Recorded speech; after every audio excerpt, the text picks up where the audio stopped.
A reading practice and just reading a lot are not the same thing. And I think that distinction is where most people get stuck before they even start. Reading a lot is a hobby, a habit, sometimes a genuine pleasure.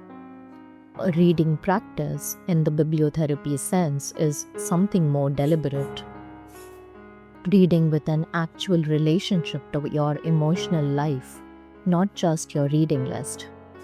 It doesn't require more books. It requires more intention around the books you're already reaching for. Here's how I would build it if I was starting from nothing. Read slowly, on purpose. Not as a productivity hack, the opposite of one. Slowness is what lets a sentence actually sit instead of passing through you on the way to the next plot point.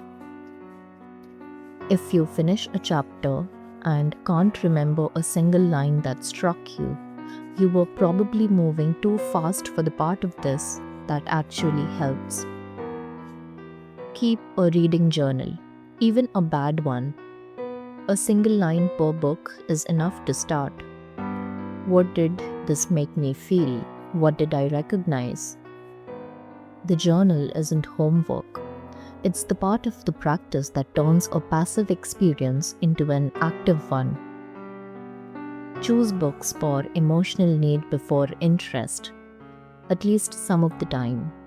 Interest will always pull you toward what's exciting or acclaimed.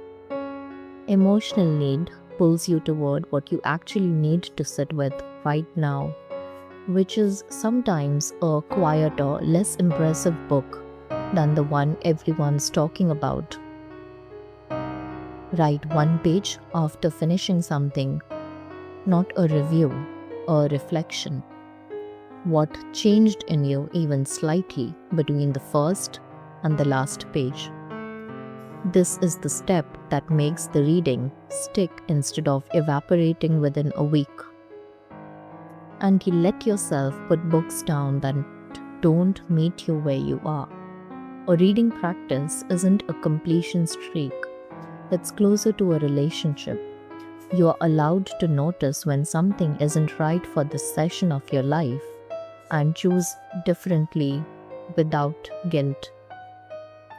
None of this requires more time than you already spend reading.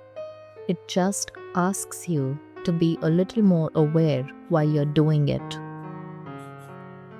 All of this not to say that do not read books for fun or not what interests you, but be mindful of the books that you're picking and segregate books accordingly.